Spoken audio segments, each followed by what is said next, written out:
কিছুই দেখতে পারলাম না, অথচ তোমরা কি বলেছো, চাঁদের সাথে আমি দেব না তোমার তুলনা, আধরাতে যদি ঘুম ভেঙে যায় মনে পড়ে মোরে প্রিয়, চাঁদ হয়ে রব আকাশের গায়ে বাতায়ন খুলে দিও। তাই চাঁদের সৌন্দর্য একটা অসাধারণ সৌন্দর্য, তাই না?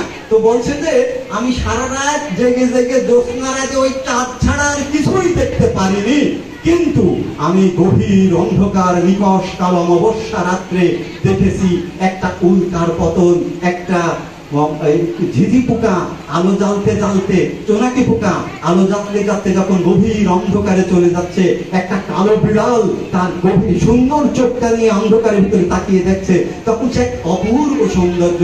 শরৎচন্দ্র তার নাম দিয়েছেন আধারের রূপ। কি রূপ? আধারের রূপ।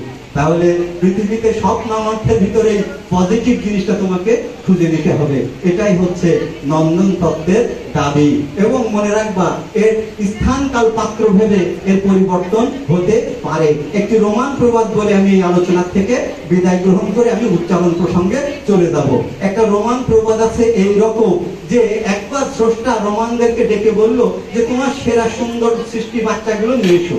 এখন সবাই নিয়ে আসলো তাদের সেরা সেরা বাচ্চাগুলো, রাজার সামনে দেখানো, স্রষ্টার সামনে দেখাচ্ছে, স্রষ্টার চোখটা জুড়িয়ে যাচ্ছে, বাহ এত সুন্দর সৃষ্টি, বাহ এত সুন্দর সৃষ্টি, আমার সৃষ্টি কি সুন্দর। এইভাবে আস্তে আস্তে একসময় একটা কাক তার বাচ্চা দুটো নিয়ে আসলো। কাকের বাচ্চা যখন জন্মগ্রহণ করে, এমনি কাক ইজ দ্য আগলি ওয়ার্ড বলো, তোমার ট্রান্সলেশন করো না, মানে crow is the ugly word. তো এই ক্রোটাকে যখন বাচ্চাগুলো আরো কেমন মতো একটু লাগে, নিয়ে এসে বলছে যে এই যে আমার সেরা সুন্দর বাচ্চা। বলছে যে কি করেছো তুমি, আমি এত সুন্দর দৃষ্টি দিয়ে এতক্ষণ দৃষ্টিটা আমার ভালো ছিল, তুমি কি সৃষ্টি নিয়ে এসো। আহা গো, আমি তো বিপদে পড়ে গেলাম, যাও তোমাকে 1 বছর সময় দিলাম, তুমি ভালো সৌন্দর্যময় বাচ্চা নিয়ে এসো। ওই কাক চলে গেল, যে 1 বছর সারা পৃথিবী ঘুরে ঘুরে আবার তার বাচ্চা দুটো নিয়ে এসে বলল, আমি সারা পৃথিবী ঘুরে দেখলাম আমার সন্তানের চেয়ে সেরা সৌন্দর্যময় বাচ্চার আমি একটাও পাইনি। তাহলে মা বাবার কাছে শ্রেষ্ঠ নন্দন তত্ত্ব কি, তাই না? তাহলে তোমাকেও সেইভাবে নন্দন তাত্ত্বিক হতে হবে, তোমাকেও সেইভাবে বাবা মাকে শ্রদ্ধা করতে হবে, সংস্কৃতির প্রতি শ্রদ্ধাশীল থাকতে হবে। চমৎকার বক্তব্য প্রদান করেন ডিডিএজি মহোদয়, চমৎকার কথা বলেছেন। সংস্কৃতির প্রতি অবশ্যই শ্রদ্ধাশীল থাকতে হবে।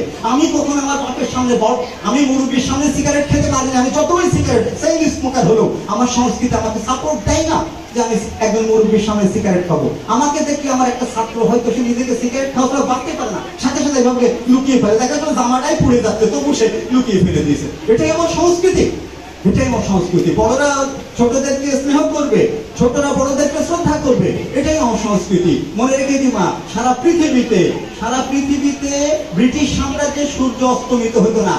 সারা মহাদেশব্যাপী তাদের সাম্রাজ্য ছিল। সেই সাম্রাজ্য এক জায়গায় আফ্রিকায় সূর্য অস্তমিত হচ্ছে, এশিয়ায় সূর্য আবার উদিত হচ্ছে, সব জায়গায় তাদের সাম্রাজ্য ছিল। এদের কোনো লিখিত সংবিধান নেই। কেন নেই? তারা কি 90 পৃষ্ঠার একটা সংবিধান রচনা করতে পারে না? অবশ্যই পারে, কিন্তু তারা দেশের সংস্কৃতি, দেশের মূল্যবোধ, দেশের প্রচলিত বিশ্বাস, দেশের যে আচার আচরণ, এরপরে এতটাই শ্রদ্ধাশীল, তারা ওটাকেই রেখে একটা সংবিধান করেছে, অলিখিত সংবিধান। মনে রাখবা, উইলিয়াম শেক্সপিয়ার যে বিখ্যাত নাট্যকার, তার 38টা নাটকে, অধিকাংশ নাটকে ভূত প্রেত নিয়ে আছে। কি আছে? ভূত প্রেত। তার মতো আধুনিক মনা মানুষ কেন ভূতপতি তৈরি করেছে? কারণ তিনি সংস্কারের ঊর্ধ্বে ওঠেননি, মানুষের মূল্যবোধ এবং সংস্কারকে তিনি আশ্রয় করেছেন। এই হচ্ছে বস্তুগত সংস্কৃতি। এবার আমি এই সাহিত্য সংস্কৃতির যে সৌন্দর্য সেটাই বলছি।